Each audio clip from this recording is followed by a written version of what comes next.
Hello, welcome to our next ACE research review. Today we're looking at a study, and this study is built around the premises of should you train to failure? So it does answer a question that has been debated by those in the lifting game, if we call it that, for many, many years, whether it's bodybuilding, powerlifting, you name it. There has been rigorous debate about the need to train to failure, to build strength and to build muscle mass. So this research was all about answering that question and also looking at whether or not you could do such things in a very time-efficient manner. This is very congruent and akin to minimal dose resistance training, a term that's become much more popular in recent times, and it's certainly finding its way around social media circles, the concept of minimal dose exercise training. Now, I do need to give you a spoiler alert that this study and its findings may save you time. It may save you some soreness and frustration, and it can help you achieve these things without actually sacrificing results. So less time, less soreness, less frustration. So if it really can be. So let's take a look at this study. So firstly, the study title was Without Fail, and it was led by the seminal researcher, Brad Schofield, who is well known in the strength science domain. Anything with Brad's name on it typically means that the research paper is very vigorous. There's always some great practical findings, and Brad Schoenfeld and his research team have been doing this for a long time now. So this is just another example of one of his great high quality studies. And what they looked at was whether training to failure was actually necessary for muscle growth and strength and a few other outcome measures. And they also want to know if it's necessary to do more than one set. So in fact, this research was really about two things: a small volume of training and whether or not it's actually necessary to push that set to complete fatigue. So the sort of set you do where you go for that 10th rep and you don't make it. You actually stop at 9 because somewhere between the range of motion you might be saying in a chest press, you just don't get that 10th rep. That's training to failure. Now, importantly, why is this study relevant? Relevant to health professionals, relevant to anyone at lists? Well, for many, many people, as we know, they just don't have time to lift. And the statistics on resistance training adherence, the number of people who do the necessary amount of resistance training isn't that great. So it is and continues to be a real challenge from a public health perspective. So this research explores whether or not low volume training, literally one set, can still deliver gains without having to push more sets and also without having to push to failure, because there's two things that demotivate people to do weight training in the first place. One, how long is it going to take them? And two, how hard is it going to be? So for time poor people, they don't want to have to go to the gym and do the stock standard 3 sets of 10, because that means a resistance training session can take upwards of an hour if you're doing a more advanced training program. And the other thing that demotivates people is that they just don't have the energy to go into the gym and lift to failure, or they don't want to have to keep doing that every time they turn up. So if we can circumvent those two main factors that lead to individuals and the general population at large not doing any form of resistance training, I think that's an important aspect to focus in on or zero in on. And this study certainly shed some light on how we could potentially provide advice to those in those two positions. So let's have a little bit about look at the methods in this study, the methodology, how it was set up. And it's pretty solid overall, as we expect from Brad Schoenfeld.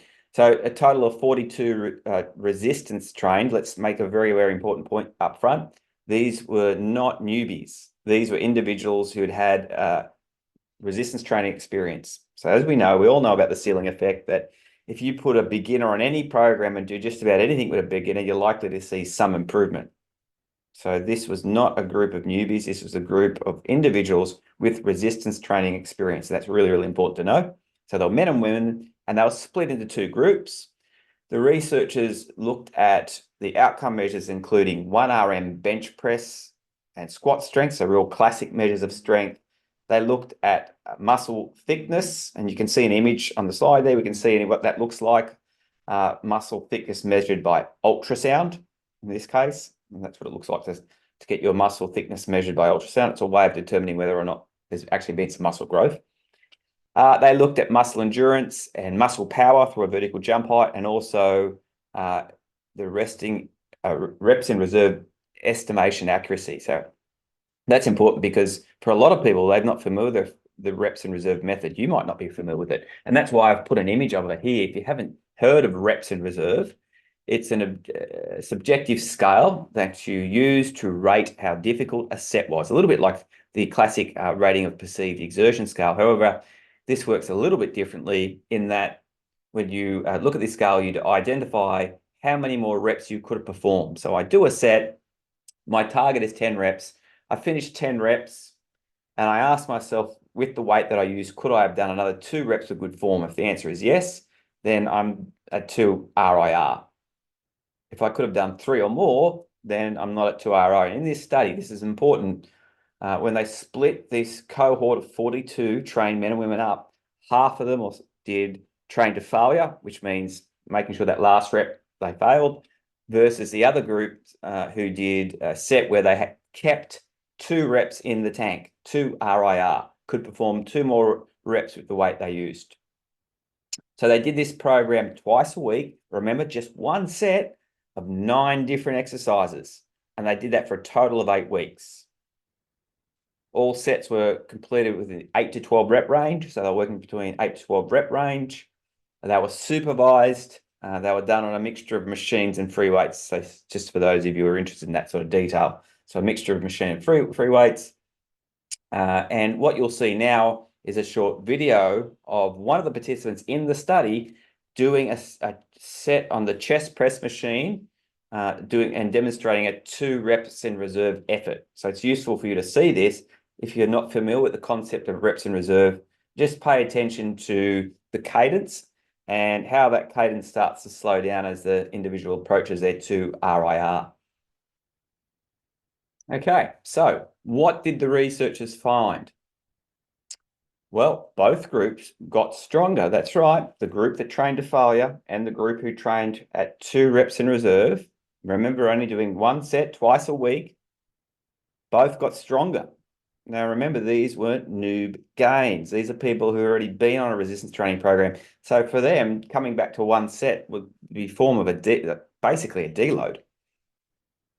But importantly, if you think about some context, if you yourself or your clients or anyone you work with needs to go on a holiday, or they're going to go through a period where they're going to be working a lot and not having as much time for training, the great news is you can use the results of this study to educate them about the reasons why they shouldn't stop training altogether. In other words, get in the gym, just do 1 good set, at least a 2 reps in reserve effort, and you'll be able to maintain, possibly even improve your strength, because you might even find that you get this extra recovery phenomenon, that you stop overtraining per se or under recovering because you're used to doing 3, 4, or even 5 sets. Something to think about.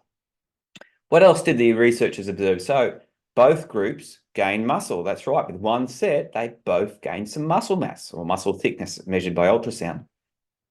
And we should know that the study was well designed. It was blinded, so the sonographer who did the ultrasound didn't know which group he was performing the muscle thickness ultrasounds on. So that added rigor to the study.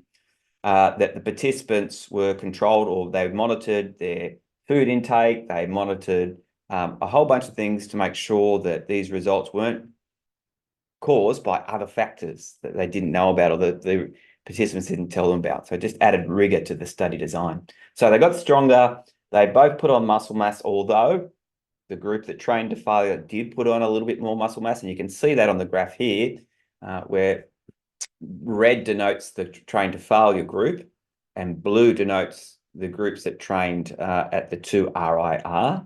And you can see on the y-axis all the different outcome measures. So you can see the different types of muscle thicknesses. So that was taken from the quadriceps, some measures taken in the quadriceps as well. You also see skin fold measures taken the arm, 1 RM squat, 1 RM bench, counter movement jump was there as well. So that gives you a bit of oversight onto all the difference. And the graph's actually showing the standardized mean differences in outcomes between obviously the two groups, with most effects, as you can see, favoring a small to moderate improvement for both, but not a consistently large advantage for either method. So in short, training to failure gave small muscle size benefits, small, but no real edge in strength or endurance, which is, again, some important take homes for those individuals who may need to go through a period of time where they have to go into the gym and do fewer number of sets so they can get in and out really quickly. And they can get rid of that fear that's installed in many people that if you're not in the gym training every set to failure and not doing multiple sets, you're wasting your time. Not at all true. Not at all true. There's lots of benefits from the minimal dose training approach. Now, a little bit more detail on what it might look like to do the training program. So here, this is a selection of the exercises they used in the study. And you can see that clearly. You can see also that they trained at that 8 to 12 rep range. Now, this would be an example of the group that did the 2 reps in reserve. And I should point out, if you were to try this yourself, and I encourage all of you, if you ever find yourself in that situation where you need to pull back on the amount of time you can spend at the gym, is even with the 2 reps in reserve method, you still need to try and continue with that progressive overload method. So if my first week, my 8 rep set, and I stop at 2 reps in reserve, let's pick any random number, 100 kilos. Next week, I should try and do 102, 103, or even 105. So if I don't keep trying to up the weights, even though I'm not training to failure, I should still try to increase the weight to get that progressive overload. So there's still that stimulus coming in to really promote those strength gains and those muscle size gains. So I think that's where there is some devil in the detail. And if you didn't approach this minimal dose training program that way, it would become more maintenance. So if you're wanting that training program you're going to do with smaller sets, like 1 set to work, you still need to try and get that progressive overload in the program. So I think that's an important take-home message. So the bottom line, the study supports the idea that training close to failure is probably good enough. I mean, 2 reps in reserve, I can do a set. I finish that last rep knowing that I've got 2 more reps in the tank, but not 3 or 4. I'm close enough to failure to get good gains, but I don't have to make it so difficult that I'm exhausted. I say to myself, oh, I just can't go through that every time I go to the gym, because training to failure really takes it out of you. Now, this is particularly important or true for strength and muscle endurance. For hypertrophy, then maybe there is some advantage to training to failure. It's a slight edge. Again, if that's not that important to you, then if you're happy just to go into the gym, do your 1 set, stay strong, keep some muscle endurance, you'll still get some muscle growth. You can still promote hypertrophy. It just might not be as much. But as the analogy goes, it's like squeezing a sponge. You get most of the water out when you squeeze the sponge the first time. That second and third squeeze, well, you're starting to get a lot less water out. Same principle, same analogy. So squeeze the sponge really well the first time. 1 set, doesn't have to be to complete fatigue, and you'll get good bang for your buck. And time is tight. This shows, so it's just 2 times I've got to front up to the gym. I can get it done in 30 minutes, or definitely less, even if I superset. So I might go chest press, seated row. I might go leg extension, leg curl. So I compound my agonist-antagonist movements, shoulder press, seated row. I can get it done a lot quicker. So I'm really going to be in and out, probably in 20 minutes even. And just twice a week for 20 minutes. Hopefully you can find that time. And if you have to, you could do it at home. Just get some dumbbells. So that concludes our research review this time around. Look forward to seeing you all on our next video.